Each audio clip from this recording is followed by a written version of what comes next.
What up? This is Kool Rock-Ski of the legendary Fat Boys, and you're rocking right now with the Fascination podcast. Brrr, stickum, ha ha ha, stickum. Yeah, AV in your ears. That's Ambush being giving you this audio visual down the most interesting street in the world with my boy Steve. Fascination Street, you already know. Let's get it. When you whip in the Fascination Street, what do you see? Essentially, my dudes Steve bring the eccentricity that Ripley had difficulties believing. Free your mind up because the time's up for the normal. Outside your comfort zone, this ain't no promo. This is a portal. When you jump through the wormhole, you immortal. In the fascination dimension, better move pronto. Sci-fi music on the console. Streetwalkers, I'm out up like we Broncos. Podcast on all consoles, the outlet subjects and topics. Switch on in. Dish what's in your mind before you even say it. Above hater talk like we speak Aramaic. Ambush being upgraded you to a podcast. Kaiju, now you got generated. Welcome back, Streetwalkers. This episode is with legendary rapper Kool Rock-Ski from the groundbreaking rap trio, the Fat Boys. In this episode, we get to know Kool Rock-Ski, Damon Wimbley. We talk about how he met the Fat Boys, some of the fun things that they got to do as the Fat Boys, some of the movies they got to be a part of. He tells us a story about hanging out at Studio 54 when he was not even 20 years old. We talk a little bit about rap music and where it's come and maybe where it's going. He tells us a cool little story involving his work with the Nightmare on Elm Street franchise. He also tells us about the upcoming third annual classic hip hop and R&B cookout that happens in New York. It's a really cool thing. We talk about it a lot. I would love to go check that out. I may do that indeed because I have a lot of time to plan for it. And most importantly, right now, there is a petition to get the Fat Boys inducted into the Rock and Roll Hall of Fame. Scroll down to the show notes for that link and spread that petition around. We need to get these dudes in the Hall of Fame before Kool Rock is too old to do it without a wheelchair or a walker. So let's do it. Ladies and gentlemen, the little kid me is exploding right now with excitement. This is my conversation with Damon Wimbley, A.K.A. Kool Rock-Ski from the Fat Boys. Prepare to be fascinated. Prepare to be fascinated. Ladies and gentlemen, back in the early 1980s, three teenagers got together and formed a rap group. Darren Robinson, a.k.a. Buff Love or the Human Beatbox, Mark Anthony Morales, a.k.a. Prince Marky D, and today's guest, legendary rapper from the groundbreaking trio, the Fat Boys, Mr. Damon Wimbley, a.k.a. Kool Rock-Ski. How are you doing, sir? I'm good, bro. Just chilling. Just moved out to PA, really, Pennsylvania. So I'm out here now. From where? From Jersey. Why? I had to get away from the craziness. New York and Jersey is getting too expensive, it's crazy. Anything negative, it's just getting too much. Too much. All right. Well, I have a whole ton of questions. Hopefully we can get to at least some of them. I did notice, and this I think is super weird, you're the only fat boy without a Wikipedia page. What the hell is that all about? Somebody brought that to my attention maybe 3 months ago that I don't have a Wikipedia. And I'll be 100% honest with you, I have no idea what the hell Wikipedia is. I really didn't, so when they told me, I think it was even Dana White, who I'm associated with, he's associated with me. He even told me, you don't have a Wikipedia. So I'm like, well, Wikipedia? My publicist told me, another artist by the name of City the Great, he told me I don't have a Wikipedia. So we're working on that right now. So it seems like everybody's telling me that. Well, Dana White is the answer to a question I have way later. So good job. So from 1985 to 1991, which if my math is correct, is 6 years, the Fat Boys released 7 albums in 6 years, and 5 of those went either gold or platinum. Is that correct? Right. Yeah. Wow. Let me just say, first off, 7 albums in 6 years, that by itself is a feat that nobody does ever. So well done on that. And then to have 5 of them go gold or platinum, holy moly. Now, how old were you guys when you met, the three of you? I met Mark at 7. I was 8. Me and Mark met Buff I think Buff was going on 13. I was going on 13, so me and Buff was like only months apart. I was going on 13, and Mark was 12. So we met at an early age. Did y'all meet in school or what? No. Me and Mark grew up together on the same block, East New York, Brooklyn, Skank Avenue. Buff was in East New York, Brooklyn as well, but he was on a street called Sheffield Avenue. And he moved from Sheffield to our block. We went to junior high school together. Me and Buff went to high school together, and Mark went to a different high school. So we all pretty much just grew up together. Just kids from around the block. Yeah, just kids from around the block. You guys were friends for about a decade before you guys hit it big. Okay. So first you guys were like what, the Disco 5, is that right? Hypnotized 5. Hypnotized 5. Yeah, Hypnotized 5. It was 5 rappers, 1 DJ, and 1 beatbox. And we had the advantage because nobody ever heard of a beatbox before. So okay, where'd Buff get that from? Where did he hear or see beatboxing? You know what? He told me later on in life that he was emulating a drum set. Because when we first heard Buff do it, beatbox, we were in a lot. There were so many lots in Brooklyn at this time. We were in one of the many lots just playing around.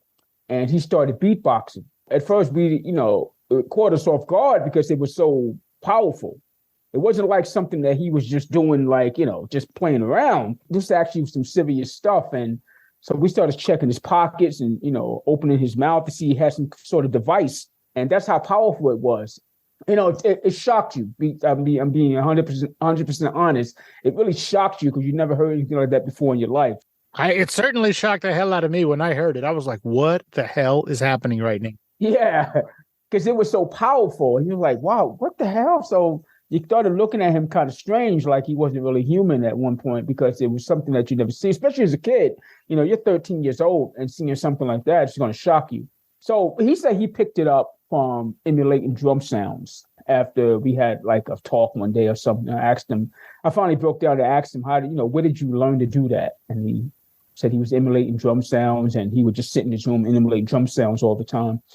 And he just perfected it. He just, practiced like every day. Obviously, he was groundbreaking in that, and he's got to be up there on the Mount Rushmore. It's him and Dougie Fresh, and that's about it. This is going to sound like a weird question. I'm going to jump all over the place just because I'm so excited. How does it feel to know that you guys were part of a movement that didn't exist until you guys... Well, I guess what I'm saying is you and a couple of other groups were the front lines of an entire musical genre. Right. Do you just wake up and your head just explodes every day? Like, holy shit, I'm part of something that's going to live for generations and has affected billions of people in every country on the planet? Here's the thing with that. We can go back to the days of before even us. So you have to go back to Grandmaster Flash, Furious 5, Cold Crush 4, Funky 4, Sequence, even Sugar Hill Gang. Mm-hmm. So I think with Sugar Hill Gang and Flash and the Furious 5, when they made Rapper's Delight and The Message, those are the 2 rap songs that stood out that on the radio would only play. And the listeners, the casual listeners who didn't know what rap was, they would listen to. I think after that, the music kind of had a lull in it because there was no record companies putting money behind it, putting money behind the artists. Along came Run DMC with Sucker MCs, Rockbox. And now Rockbox is on MTV. So Run DMC started that whole transition of people saying, oh, what is this? Is this rap? Is this rap music? So now along come us with our brand of rap. And now the record companies are putting money behind the acts because here's the thing. Now they know how to market rappers. You didn't know how to really market this. So you was all over the place with rap music. Right. Plus a lot of radio stations didn't want to listen. They didn't want to play it. Yeah, because they didn't know even if there was an audience for it. Right. They didn't know there was an audience for it. Little did they know there was an audience brewing. There was an audience building up for this whole culture.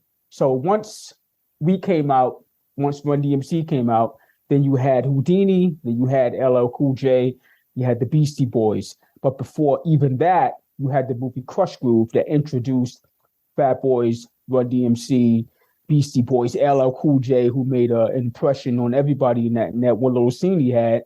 Now everybody's knowing what rap music is. Now record companies want to put money behind it. Oh, this is how you market Run DMC. This is how you market Fat Boys. This is how you market Houdini. It caught on like wildfire because of the movie Crush Groove and because of the first hip hop tour ever, which was the Fresh Festival, which consisted of Fat Boys, Run DMC, Kurtis Blow, Nucleus, and Houdini. So now you're going into markets that nobody touched as rappers before, and you're selling out every venue. You're talking like 25,000 seats, 15,000 seats, 10,000, doing 2 shows a day. And now this stuff is just catching on like wildfire. And who's at the forefront of this whole second wave of rap is Run DMC, Houdini, and Fat Boys, which were the main 3 components at that particular time. Everybody was looking at what those 3 groups were going to do next. In comes LL, in comes Beastie Boys, and now you have a whole fluctuation of rappers coming behind them. So you have to give all the credit to the guys who really opened the door for even us and, you know, cats like Run DMC, Houdini to even be here, which was the guys who I mentioned, Cold Crush, Treacherous 3. One hip hop historian had told me something crazy is that they missed the boat by that much, you know what I'm saying? Because once the money came into it, they were no longer looking at these groups. They were now looking at, let's go on with the second wave of this whole rap culture, which was us and whoever else came behind us. So now you have record companies clamoring to try to find the next rap superstar. So they was putting anything out there, you know, putting money behind to see. It's like trying to win the lotto. It's like when people try to make a viral video. Right. Hoping something would stick, you know. So you think that at the forefront of the popularity that pushed the genre wide open is the film Crush Groove? Yeah, it was the film Crush Groove. It was the image of Run DMC, because you can't leave them out as saying they were the ambassadors of this whole hip hop culture. We were right behind them. Houdini was right behind them, and a whole slew of other groups, solo and groups, were behind them. So I will always give Run DMC that respect of saying they were the one that pushed the culture forward. We pushed it forward as far as marketing, movies, Disorderlies, and the hit records and the tours that we had. So we were all doing our part to build this whole culture up. Ladies and gentlemen, when he said Disorderlies, that was the second movie that the Fat Boys did, called The Disorderlies, and it is one of the funniest things. It still holds up. It is hilarious. I love that movie so much. You guys did a great job. Thanks. Did that movie do well in the theater? I have absolutely no idea. Cost $5 million to make. It did $2.8 million the first weekend. Oh, nice. Yeah, it's not bad numbers for 1987. Hell yeah, that's rad. That's good numbers now. Yeah, no kidding. Now, this is going to be a sensitive question, and I don't want any numbers, but I've always wondered how it works if there's 3 members of a band and 2 of them has passed. Does their percentage revert back to the living member, or does it go to their families? Oh, no, go back to the family. Okay. One thing about us as a group, what kept us together wasn't the money. What kept us together was chemistry and the friendship we had. The money was secondary, always. So when we did the Brrr Stickum song, which is on the first single, it's on the B-side of the first single, Fat Boys, we noticed that only me and Mark had the writer's credit. You noticed that? Noticed that, yeah. The record company did that without talking to you? They did without even telling us. So when we saw the record, we said, wow. So Mark Morales and Damon Wimbley has only the writer's credit on this particular song, which Buff provided the beatboxing for. This is the first single. So we went back and started doing the album. So we created Fat Brothers Music Publishing. It consisted of Kool Rock, Buff, and Mark. So this way, Buff would get all the credit for writing. Even if he didn't write one single line, we wanted to split things 3 ways. And that's how it was from then on? Yeah, that's how it was from then on. I mean, a lot of songs Buff was even doing beatboxing in, but we were like, well, we're going to put him in his writer's credit anyway. I love that. I love the brotherly aspect of the relationship between you 3 guys. I absolutely love it. The 2 guys that sort of, for lack of better terms, got a little bit lazy and didn't quite make it, they didn't show up to that last final rehearsal. Do they still talk to you? Actually, it was how many? So it's me and Mark and Buff. It was four of them. It was four. Altogether, it was 7 people. Good Lord. Yeah, 5 MCs, one beatbox, and one DJ. So one day we were at a concert in Manhattan, and we ran into 2 of them, and they pretty much explained why they weren't coming to practice. They said they didn't believe in the group. They just wanted to have fun. They weren't serious about the craft at all. They just wanted to have fun and see if they can get girls by doing some rapping and doing shows here and there. But we were serious. We were dead serious about what we were doing. And they regretted it. They did say they regretted it. They said every day they think about that. They're like, damn, man, we could have been with y'all and doing this. And, but I look at it this way. Things are meant to be for a reason. Things happen for a particular reason. And there's a reason why there was only 3 of us. Imagine trying to split 7 checks. I mean, that'd have been crazy. Imagine trying to fit 7 names on the side of that single. Right. Exactly. Exactly. So things happen for a reason. Tell me about the Fat Boys 3-picture deal with Warner Brothers and how that led to probably the biggest commercially successful Fat Boys song. Okay, the 3-picture movie deal was because of our popularity and our stealing the scenes in the movie Crush Group. Warner Brothers took a liking to us. Warner Brothers took a liking to us because the director, Michael Schultz, who directed movies like Which Way Is Up and Car Wash and Cooley High, he took a liking to us. Here's the thing with Crush Group. We were only supposed to have limited scenes, maybe be in a movie for no more than 5 to 7 minutes. What happened was the director, Michael Schultz, took a liking to us and started adding us into the movie more and more. So he started writing stuff in the movie while the movie was being filmed. He was like, okay, we're doing this scene tomorrow. And I just written you guys into this scene. So they were like behind the scenes doing this stuff, and we would come on the set. This is what you guys are doing today. So after Crush Group comes out, everybody is raving about the particular scene, All You Can Eat, and how the Fat Boys stole the show in the movies. So our manager comes back to us and said, Warner Brothers offered you guys a 3-picture movie deal. We're still very young at this time, so we really don't know too much about movie deals and all that kind of stuff. So we started work on the first movie of this 3-picture movie deal was Disorderlies. We started working on that. We were anticipating the next movie while we were doing Disorderlies. So me and Mark was writing this whole script, this whole story rather, about a movie called Fat Tuesday. Fat Tuesday is a movie about the Fat Boys or these rebubbling guys who couldn't make it in the police academy. So we had to keep on going through the police academy to try to become police officers. But then one day there's a string of crazy murders going on around the Mardi Gras that was done by a werewolf. So they wanted us to take on the task to find out who was doing these murders. And we came up with the conclusion that a werewolf is doing these murders.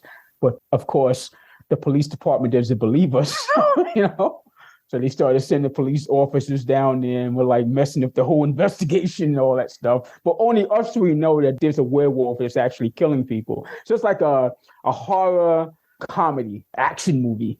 That was going to be the second movie? That was going to be the second movie. We were like working diligently on that. We were like so amped up and telling our manager, this is what we want to do for the second movie. This is why we're shooting Disorderlies. And our manager was like, well, let's take it one movie at a time. We didn't get this one out yet. Hollywood works a different way than the music industry. $5 million for a movie to be made, you only get back 2.8. They can have that money in their pocket. They don't care about They want to know if you're putting out $5 million, can this movie make back at least about 15.5 or maybe $17.5 million the first weekend? That's what they want to know. Right. So when they seen the numbers weren't that good, I guess they kind of backed out of the deal. Isn't that fascinating how even though you had a contract, they could back you? You probably guys wouldn't have been able to back out of that, but they could. Right. That always blows me away. Well, like, what is this contract for if it doesn't hold everybody accountable? Exactly. But more than likely, that was probably stipulated in the contract, but our manager never told us, you know what I mean? Yeah, that makes sense. That makes sense. Like I said, we're going to jump all over the place here. How old were you when you knew you could rap? Oh, man. I was like maybe, I would say about 12 and a half. when I caught on to the music, I wasn't a really good rapper, of course, but I was doing stuff like, whatever somebody was saying in the streets, I would take what they were saying at a party and kind of flip it and just write my rhymes around what they said. My mother and father had no idea what the hell I was doing or what I was talking about. They knew nothing about this music at all. They came from the rock and roll generation, which was Chuck Berry and Elvis Presley and all these people. They knew nothing about rap music. Well, it was so new they couldn't. Yeah, my sisters and brothers knew nothing about it. Every generation says, "What the hell are these kids listening to?" But in their case, right. What the kids were listening to didn't even exist. So that ain't their fault. Right. Yeah, exactly. And I just started picking it up here and there. I just started getting a feel for it because one thing about rap music and, people like yourself and myself and a whole lot of others who grew up listening to it, we knew this particular music was for us. Like this was our music. Like you had the rock and roll era. You had the disco era. This is not your parents' music. Right, exactly. This is ours. So we just took a liking to it and we just dove head first into it. Like there was nothing like it as far as we're concerned. I'm pretty sure for my mother and father, them listening to rock and roll music, their parents probably felt the same about what they were listening to, Yeah, because they were listening to Frank Sinatra and Harry James and like, what the hell is this Elvis Presley nonsense? What is a Beatle? Right, exactly. And I think with rap music, it came more from the streets. Mm-hmm. There was no instruments involved except a turntable. So that drew a lot of older people like, what the heck is this? Like he's scratching. Yeah, why are you ruining my records? Right. You're scratching on a turntable? Like who does that? I remember my dad was like, the first time he heard, I think it was probably Run DMC coming out of my room. He goes, what is that noise? And I go, oh, they're scratching records on our turntable. He said, if you touch one of my records, I will beat your ass. I was scratching my mother's Gladys Knight record. I'm sure she loved that. Oh, man. She came into that living room and she must have lost her mind. Did you guys ever get into all the usual street troubles that you hear about all the time with hip hop artists? Fools shooting each other, getting into drugs, gangbanging. Did y'all get into any of that garbage? No, my parents were strict. Is it because you guys were so young that y'all didn't have a chance to get into that before you became famous? Yeah, we missed it by that much. I'm just playing. I think. Well, because I feel like if you guys are just hanging out in the streets between 15 and 18, you're going to get into some trouble. But you guys were in the studio. Y'all didn't have time to go out and get in trouble. Well, I mean, my thing was I grew up with maybe 20 to 22 friends of mine, and maybe 3 of us out of the 22 I grew up with that I hung out with every day, maybe 3 of us had fathers. Okay. So my father was very stern, extremely like, hands-on stern. You know what I'm saying? So I feared my father more than any cop that ever walked the beat. So I stayed out of trouble. I wanted no wrath I wanted no beef from my father. So my father, Buff's father, was pretty much, he kept us in line, the kids in line on the block. They respected them so much. I think a few of my friends got in trouble once we reached high school. Sure. Yeah, one of my friends got pulled out of high school for an armed robbery. We were sitting in the classroom and a detective came in looking for him and he did 10 years in jail for that. Another friend of mine, he had a scholarship to play at North Carolina, football scholarship, and he messed that up. He started this big fight on the cruise or subway he was on, and it was a graduation class or whatever. So a few of my friends got in trouble later on. They got in trouble by the time they were 17, 18, not while they were like 13, 12, that kind of stuff. There was so much things that we could have done to get in trouble. I mean, we're from one of the biggest cities in the world, which is New York. A lot of these rappers always say they came from a dangerous area and all this stuff. We actually really did come from a dangerous area. So it's like, there's no need to rap about it. We really did come from that area, but we managed to stay out of a lot of trouble. I think one of your high school friends, he liked to fight so much, he became the heavyweight champion of the world. Is that right? Riddick Bowe. Riddick Bowe was in my high school. He was in my homeroom class and my history class. When your first single hit the radio, I feel like it was him that on Monday morning he was like, "Is that really y'all?" The song came out like on a Friday. So the song played from Friday and Saturday. Sundays back then, they didn't play rap music for some odd reason. And by the time we went to school Monday, it was pandemonium. So me and Buff went to the same high school. Buff and Mark relished. Buff more than both of us. He relished that spotlight. So when we got to school, he roamed the hallways all day. Like I'm in science class and I could see him walking by me and with a bunch of kids behind him and just beatboxing and just, I'm like, he's really relishing this. And the principal said on the loudspeaker that we have some superstars. I don't know why she said that. We have some superstars with us today. Damon Wimbley and Darren Robinson. They have the #1 song on the radio. We don't have the #1 song on the radio. She was like a promoter. And, she was your hype man. She was a hype man, exactly. And but everybody heard this song over the weekend. So we were we was like the big men on campus. So I get to history class and Riddick Bowe is sitting there. We're all sitting in the back of the class. He's like 6'4", so he's like bigger than all the kids already, and he knows how to box and fight. So he's like, "Yo, is that really you? Yo, did y'all really make that song?" I said, "Yeah." He's like, "Nah, you lying." I said, "Okay, I'm lying." Why would I lie to you? You're huge. Right, exactly. You're huge and you like to fight. Why would I lie to you? Right, exactly.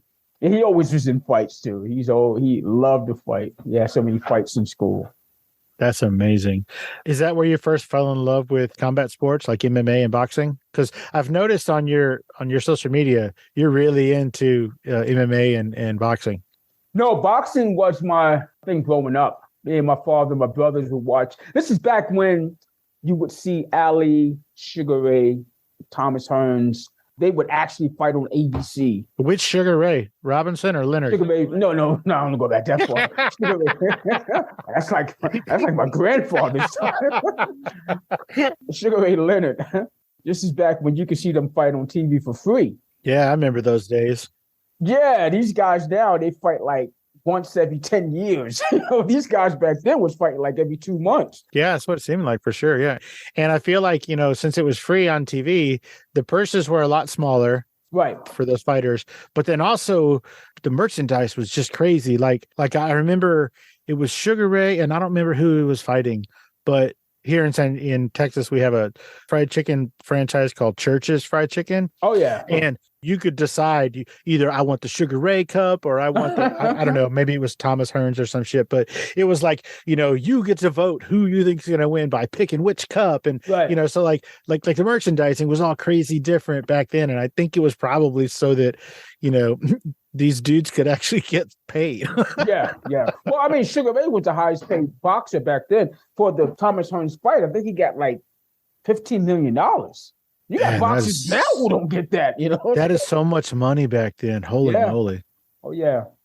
Man, he should have come forward and produced Fat Tuesday. Yeah, right. So I'm sorry. So you and your brothers and your dad, y'all would watch boxing on TV, and that was just a thing that y'all did, like just to bond, like it was just y'all's thing? Yeah, that was the thing back then. And we had boxing matches. There was a guy named Albert. He owned this auto body shop. Every Friday and Saturday, he would take the boxing gloves out, and you would have guys coming home from work, just fighting in the boxing ring. I started boxing. I took up boxing for a little while. My mother didn't like fighting. She liked Sugar Ray. She didn't like boxing too much. Well, she liked Sugar Ray because he was cute. Right. She didn't like him stepping in the ring. Right. She didn't like the fact that two men had to beat each other up for money. So that was her thing. But I started boxing at the PAL, Police Athletic League. And I came home one day with all this blood on my shirt like a badge of honor because I got my nose busted. She drew the line right there, said I'm not boxing anymore. So my boxing career ended. I retired at 13 and a half at the end of that. Again, we're going to bounce all over the place.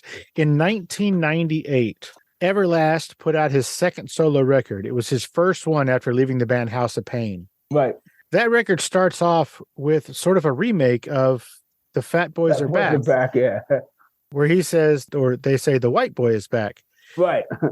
Again, no numbers. Did he have to pay you guys for that? You know what? I don't know his real name.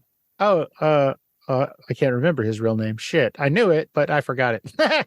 Yeah, that's what comes on the statement. The actual person's name, not their rap name. Oh, okay, so you wouldn't even know if you got paid on that. Yeah, I wouldn't even know. Because you don't know his name. Oh, that makes sense. That's cool. Yeah. Were you flattered when you heard that? Were you like, get out of here? What the hell? I thought it was funny. I thought it was really funny. I like Everlast. I always thought he was a really good rapper. When he started doing his whole singing thing, I was like, wow, he made that transition. And he really blew up off that as well. I still play Jump Around when I go to the gym and work out, play Jump Around. Well, so I guess you're paying him, sort of. Yeah, exactly, right? Right. Hey, Streetwalkers, here's a word from our sponsors. Let's get back into it. Oh, before I forget, my buddy Dags over at the Amazing Pop Culture Podcast said to tell you, quote, whoa, tell him I'm a big fan. Ask about the Nightmare on Elm Street song and how it was drama with the Fresh Prince version. No drama at all. You know, me and Mark actually thought we were going to be in the movie. When they came to us and asked us to make a song for the movie, our first thought was, where we was going to be in the movie. Your first thought was, holy shit, we get to meet Freddie? Oh, man, yeah, we was going to. I mean, we actually met him on the video set. Oh, cool. But we thought we was going to be in the movie, man. We were so amped up. And our manager had to tell us the bad news, like, no, you're just doing a song for the movie. You're not going to be in the movie. Like, doing a song. So somebody wrote those rhymes. A rapper by the name of Donald D wrote those particular rhymes for us. And he just brought that to my attention like a month ago, when he was on Facebook, and he said he wrote the rhymes for, what is it called? Ready for Freddie. Yeah, Ready for Freddie. I'm like, really? Because all this time I'm thinking one of the producers wrote the rhyme. We went in the studio, the rhymes were already written, and we just had to read them off a piece of paper. Come to find out he wrote those rhymes. Well, shout out, Dags. Thank you for that. I had no idea. That's great. Thanks, Dags. Hip hop turns 50 years old. Yeah. What do you think about the speed that hip hop has moved, or hip hop and rap, over the past 50 years, from Grandmaster Flash to, I don't know, Lil Yachty? What do you think about how fast it's so totally different now than it was back in the day when you guys were doing it? I can't even listen to what's happening now. I can't. I just have to keep going back to my old school shit. I don't know who's rapping now. That's the thing. I have no idea what these guys are. I was telling somebody the other day, I was listening to, what's the guy from Florida who stays always in trouble? You have to narrow that down. Yeah. Yeah, that's all of them. Kodak Black. Okay. I've listened to Kodak Black one day for some odd reason, and I'm listening to one of his songs. And for the life of me, I couldn't understand what the hell he was saying. And I'm saying, kids are actually listening to this. This is their rendition. This is their form of hip hop now. This is no longer mine or yours. Like, we don't understand what these guys are saying. Mm-hmm. Now we get to go, what the hell are these kids listening to? Yeah. And it's supposedly the same music. it's supposed to be rap music. Right. But yet you don't know what the hell they're saying. And I've heard every rap song known to man, and I don't know what the hell these guys are saying. And that scares me. It kind of scares me. Right. Do you remember there was a group in the late 80s, early 90s? They were called Young and Restless. And it was two dudes. And they did a song. I think their biggest hit was B-Girls. Right. Well, I had them on like probably 2-3 months ago. And they were saying the same thing. They were like, yeah, we just listen to old shit. We don't know what the hell's going on with all this new stuff. We can't understand it. We don't know what the hell they're talking about. Some of it's just words that rhyme that don't make any sense. Like, we don't know what's happening. Yeah. Like an artist like Future, I don't know what the hell Future says to this day, but young people listen to him, so they know what he's saying. And a lot of these guys, they're not our ages or Run DMC ages or LL Cool J ages when we came out. A lot of these guys are well into their 30s, and that's another thing that put trouble with me. I'm like, some of these guys are like 37, 36. Yeah, when they finally hit it, you're like, what? Right. We were only like 20, 21 at our peak.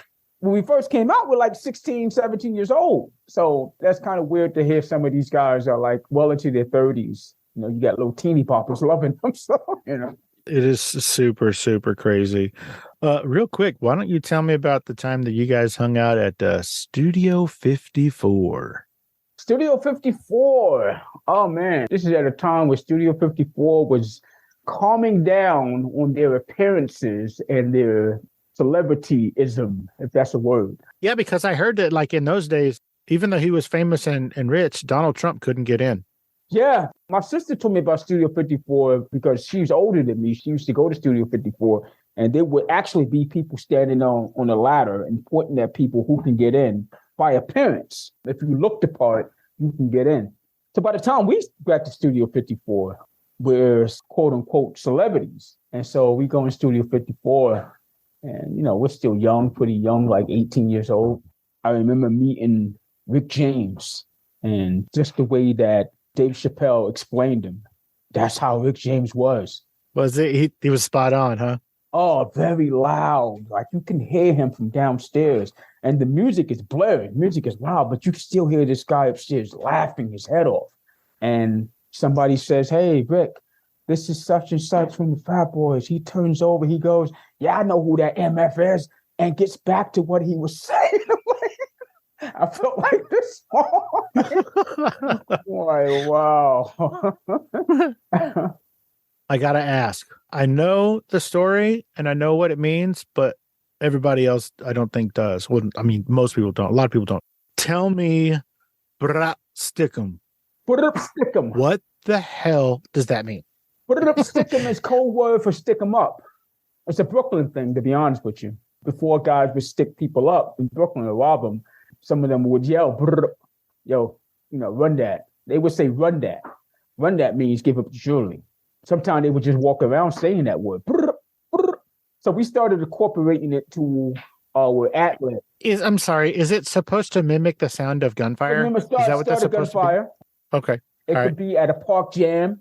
Before they shoot up the park jam, they would sometimes there'd be a code word for, "Let's shoot this place up." So it was like, "Brrr, brrr," and next thing you know, you hear gunfire. So that was code word. So we started putting it into ad libs. So when Mark would rap, I would just back up his rhymes like saying, "Yeah, brrr, stick 'em." So Kurtis Blow heard this. We was just freestyling one time in the studio, and he asked, "Why you keep saying that brrr, and what does that mean?" I said, "Just ad libs." We didn't want to actually tell him what it really meant because he'd have been like, "Well, we can't make a song out of that." And he said, "You should make a song like that." And we're like, "Yeah, you don't want to do that, None of your lyrics or songs were about anything violent. There was no fights. There was no guns. There was no drugs. It was all happy shit. Right. So is that why y'all didn't want to do it? Because y'all are like, that's kind of not our style? Well, even in the happiest songs, you can have code words for something. Sure. That people could pick up later on. They'd be like, "So that whole time, these guys were rapping like they were from Mickey D's, but they was actually talking about robbing somebody." So we were kind of reluctant to do it. But then again, we didn't break down the whole structure of what it meant to our manager and to Kurtis Blow. So he said, "We need something." And Kurtis was producing, right? Right. Kurtis was the producer for our first two albums, Fat Boys and Fat Boys Are Back. And he needed something to introduce Buff as the beatbox. Buff already did the beatbox from Fat Boys, the first single. He needed something to introduce Buff as the beatbox, which Buff is credited as being the first one to do it a cappella, for us to rap and Buff to do the beatbox. Later on, Dougie Fresh did it with Lottie Dottie. But Buff was the first to do that. So when we started saying, "Brrr, stick 'em, ha, ha, ha, stick 'em, brrr, stick 'em, ha, ha, ha, stick 'em," but that just stuck. He said, "Yeah, use that. So we just used that. And a lot of people from Brooklyn knew what it meant. They knew what it meant. You got away with it. Get away with it because we didn't tell Kurt and our management what it meant till later on down the road, what it really meant. Tell me, what is 360 Rock Live? 360 Rock Live was, yeah. We might get back to it someday before I leave this earth. There was a podcast me and my friend DJ 360 made up. My thing with a podcast is that, well, this is just my opinion. If I don't see the numbers moving quickly, then what's it for, right? Yeah. Do you think that that's because you guys had such massive success so early? Do you think that's part of it? You're just like, "Oh, well, this obviously isn't going to catch like all my other shit did." You know what? It could be that. It could be the fact that it could get stagnant. It can get repetitious. It could get It gets old. It gets old, but the thing is that I look at your podcast, I look at the Let's Get Activated podcast with Samantha Lavelle, and I look at different podcasts. Even I look at like Drink Champs. Are they even a podcast anymore? Or just a Well, they must be a podcast if they just got Kanye canceled off the planet, right? Right, exactly. And I look at them and I look at what you're doing. I look at what Let's Get Activated is doing. Samantha. Right. And I look at different podcasts and I say, okay, that's cool. You're doing something for the culture. She's doing something for the culture, so on and so forth. And I look at a podcast like what Drink Champs is doing and other podcasts, and I think they're just full of drama. I think all they want is the beef part. They're just trying to get clicks. Yeah, and it's like, this is not what the culture is all about. So when you bring an artist on, and the first thing you want to say is, what's the rapper you had beef with? Let's bring that back up. So you want to resurface old things that happened, and I can't really get with that. What we used to say back when I was younger is we would say, why you got to bring up old shit? Right, exactly. Why you got to bring up old stuff? And it's just not, for me, it's just pure gossip. It gets like gossip. You want to hear the artist. You want to hear the artist speak. If the artist want to bring up the fact that he had beef with another artist, so be it. Yeah, let him do it. Let him do it. Right. Exactly. Don't push the artist into something they don't want to say, because they may say the wrong thing and rehash something. Then the artist will come on next month. Well, F him and I'll kick his, Right. So it's just like you said, it's just beef drama for no reason. Yeah. Why you got to no bring up reason. old shit? I don't like Right. it. I think it's dumb, and obviously that's not what I'm about. So Right. So Right. thank you for noticing that. So I'm sorry, back to 360 Rock Live. So that was a podcast between you and your boy 360. And then what was it about? What happened? You stopped because it was getting old or whatever? It's nothing against him. It's nothing against the podcast. Of course not. For me, it was just a thing where my mind goes like 10,000 places. And if something's not holding the interest, my mind's like a cat. Squirrel. Yeah, right. Exactly. So if my mind is not stuck on something, I'm going to go to the next thing. That's cool. But it's still available, right? People can still check it out, 360 Rock Live. You know what? I don't know. Cool might not know, but the internet knows. So if you want to, why don't you go put it into your little internet search machine and see if you can find that podcast, 360 Rock Live. How about that, people? We're going to get back to it one day. Okay. I'm pretty sure we are. God willing, we'll get back to it. More than likely, we'll probably make it bigger and better the next time. Sure. Tell me about the annual event, and I don't know if this is still going to happen since you left the state. You got a classic hip hop and R&B cookout? The classic hip hop and R&B cookout, man. Yeah, the third one is coming up in 2023. It's not going to stop. I could live in Alaska and I'm still going to come back to New York and make it happen. I'm only 2.5 hours away from New York. Oh, okay, good. Yeah, we're still at it. And we're going to be right in the midst of the whole 50th anniversary of hip hop that's going on in 2023. So we're super, super excited that we're going to be part of the 50th anniversary of hip hop, and the classic hip hop and R&B cookout is going to be going on July 24th or 23rd. It's always going to be the last weekend of July. What is the purpose of it? The purpose is just to bring back unity, good times, and good food and good music to our old neighborhood. To bring back the community aspect of all of it? Yeah, that's what it's all about, man. Just see children have fun, grown-ups get out there and have fun. We supply everything. It's free food, free music, it's free air. We don't charge for air. You're not charging for air at this show? No, not at this particular show. You don't have to come. I'm just playing. But right now, putting this whole thing together is Kool Rock, Venus Mizell, Certified Nation Entertainment with City the Great and Samantha Lavelle. And we're just putting this whole thing together, man. It's getting bigger and bigger. I'm excited because I'm excited that it's going to be a big old jamboree in 2023. Oh, I love that. Hey, that rhymes. I don't know if you, I don't know if you know this, but sometimes you say things and they rhyme. Yeah, I'm a rapper. Okay, now this is kind of I think this is a pretty current question. currently there's a petition to get the Fat Boys into the Rock and Roll Hall of Fame. What? Yeah, and this was brought on by, once again, City the Great artist, City the Great and Samantha Lavelle. They put together this petition for myself and, of course, Prince, Marky D, and Buff, the Fat Boys, just to get us in the Rock and Roll Hall of Fame, and it's gaining momentum. How can we help? You can go to the CertifiedNationEntertainment.com. Ladies and gentlemen, Streetwalkers, if you will, that link will be in the show notes. So make sure you scroll down and hit that link and go help this cause. Go ahead. Yes, CertifiedNationEntertainment.com. And the Fat Boys deserve to be in the Rock and Roll Hall of Fame. If there's one thing I want to do to let the legacy of Buff and Marky D live on, is to get them into the Rock and Roll Hall of Fame. And that's going to be my mission. And with the help of the two individuals who put this whole thing together, and, Dana White is on board as well with it. And we're going to fight tooth and nail to get. I understand there's a lot of artists, even from the 30s, who haven't even gotten into the Rock and Roll Hall of Fame yet. So it takes a while to get in there. But I do want to get in there before I have to. I don't want to come on stage with a walker and be like 91 and have it Depends on. Sure. Well, hopefully the audience wouldn't know you were wearing a Depends. I might see it through the pants. And, hey.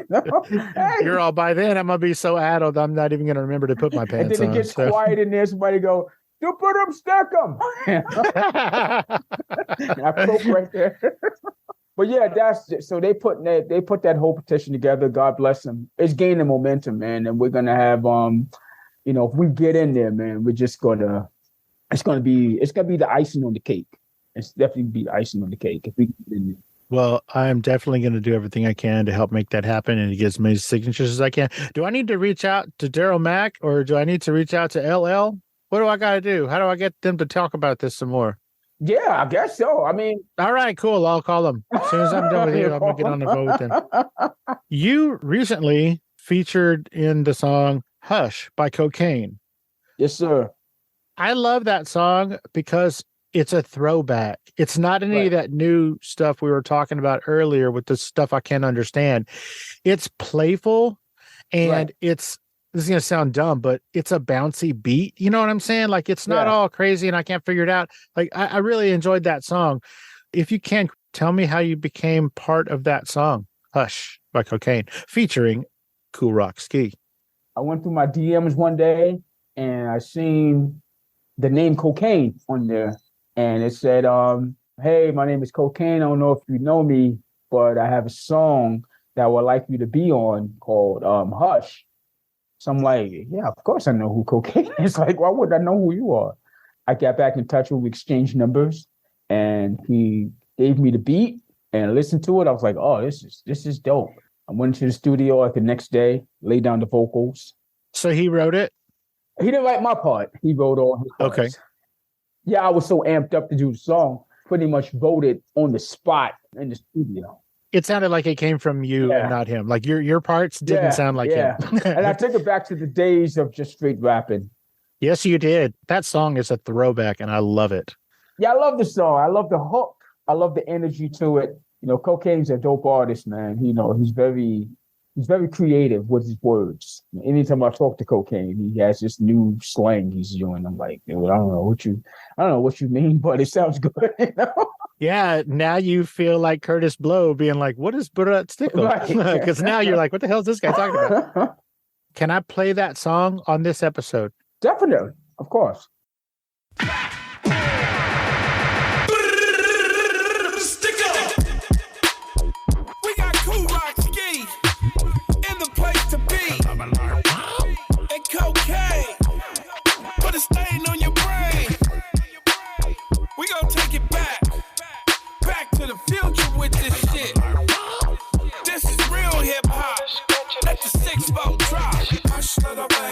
Say a word, this is real hip hop, so fuck what you heard. All this scratching is making me itch. Hush, little baby, don't say a word, this is real hip hop, so fuck what you heard. To all the real B-boys, just kick that shit. I rock with Kool Rock Rock-Ski, I'm not for cool in the gang. In California, we bang, and we be serving them things. From the left of the coast, we be doing the most. Champagne for breakfast, so let's take a toast. To New York City, where hip-hop was created. We took it back to Cali, and radio played it. Hitting them switches, keeping it gangster. Dipping through the city, knocking fat boy bangers. Back in the 80s, when it was real in the field, I had a fresh Seville, and I was dressed to kill. Went to the party, the homies is bugging. Some niggas is faded, some niggas is thugging. Grab a fire, little mama, get your two-step on. The break dance and pop lock to your favorite song. Man, I miss those days like Rick the Ruler. Take it back to the past and bring it back to the future. Hush, little baby, don't say a word. This is real hip-hop, so fuck what you heard.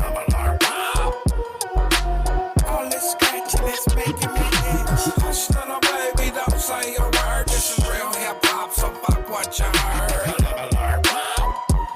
To all the real B-boys, just kick that shit. That's true. To see how hip-hop changed, the game became strange and just ain't the same. We used to have fun at the hip-hop jams. Grab the microphone and watch the boy go ham. I got my old school feelers, fresh in my Adidas. I'm a real B-boy rocking that big drum beat. A microphone massacre, I'm ready for battle. Part the Red Sea and move the crowd like cattle. Get your elbows off the table, this ain't a fable. Shout out to the architects of rap that made it able. All you new booty MCs better do your homework. How you love hip-hop and don't know Kool Rock. Grandmaster Flash and the Furious Five. Sugar Hill Gang kept the party alive. Kurtis Blow, to name just a few names. I rock the Kool Rock-Ski, I'm not for cool in the game. Hush, little baby, don't say a word. This is real hip-hop, so fuck what you heard. All this scratching is making me itch. Hush, little baby, don't say a word. This is real hip-hop, so fuck what you heard. I stay fresh, dressed like $1,000,000. I walked around New York with my jewelry untucked. You out of your mind if you ever try to stick 'em. Stick 'em, ha ha ha, stick 'em. That's Kool Rock, original fat boys. Stop playing. And I'm back with the West Coast OG Kokane, the real hip hop. From day to dark, when Kool Herc started this in the park. Africa, Bambada at the Roxy, y'all. Salute to the one Grand Wizard Theodore. Poppers and lockers, let me see what you got. It's the boy Kokane and my name's Kool Rock. Yeah, east to the west, of course we're fresh. Oh, you thought that we were rotten? Huh, I beg your pardon, too old to be rapping. That's truly absurd. This is real hip hop, so fuck what you heard. Hush, little baby, don't say a word. This is real hip hop, so fuck what you heard. All this scratching is making me itch. Hush, little baby, don't say a word. This is real hip hop, so fuck what you heard. To all the real B-boys, just kick that shit.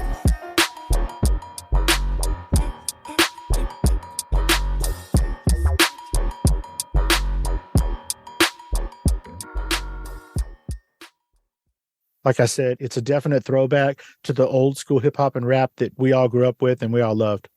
Yeah, I love that song. I love it. Not because I'm on it. I just love, and me and City the Great, we did a song called Realign, man. You got to check out this song as well. This song will get you back into that straight up East Coast New York nostalgia of real hip hop. Yeah, it's dope. It's a dope song. I'll let you hear that song as well.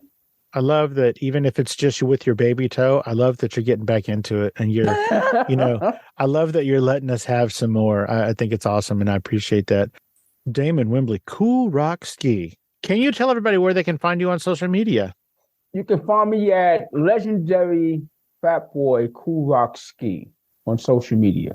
And you can find me at Kool Rock-Ski, both on IG. For business inquiries, find me at Kool Rock-Ski. But just to talk boxing and want to hang out and, we just kick it and, we have a slap fest, slap each other in the face, you can reach me at legendary Fat Boy Kool Rock-Ski. So are you only on Instagram? I'm on Facebook. I'm on the old people site as well, Facebook. Damon Kool Rock-Wimbley. Oh, okay. Rock on. Well, lastly, Kool Rock, is there anything we didn't talk about or I didn't ask you about that you specifically wanted to talk about today? I mean, I know that we could have talked for 4 hours. Right. I have so many questions, but was there anything specifically that we didn't cover today? Oh, we covered everything. Yeah, just be on the lookout for more stuff for me and more projects. And of course, the 3rd annual Classic Hip Hop and R&B Cookout going on in East New York, Brooklyn this summer, 2023. I can't wait, man. Yeah, I can't wait. That sounds so dope. I'm excited. Oh my gosh, I might even have to fly out there for that. That sounds so cool. Oh, you got to come out, man. You'll have a lot of fun. Ladies and gentlemen, the legendary rapper from the groundbreaking group, the Fat Boys, Damon Wimbley, A.K.A. Mr. Kool Rock-Ski. Dude, you live up to your name, man. I mean, I know you know that, but holy shit, you are amazing. I appreciate you. Oh, thanks for having me, man. Oh, dude, 100% my pleasure. You made a little kid's dream come true. You have a great rest of your day, man. All right, you too, bro. All right, bye. Thanks a lot. All right.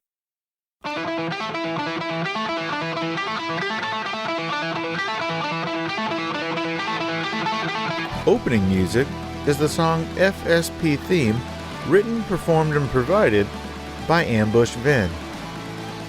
Closing music is from the song Say My Name off the 2021 album Underdog Anthems, used with permission from Jax Hollow.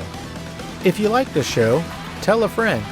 Subscribe and rate and review the show on iTunes and wherever else you download podcasts. Don't forget to subscribe to my YouTube channel. All the episodes are available there as well. Check me out on Vero at Fascination Street Pod and TikTok at Fascination Street Pod. And again, thanks for listening.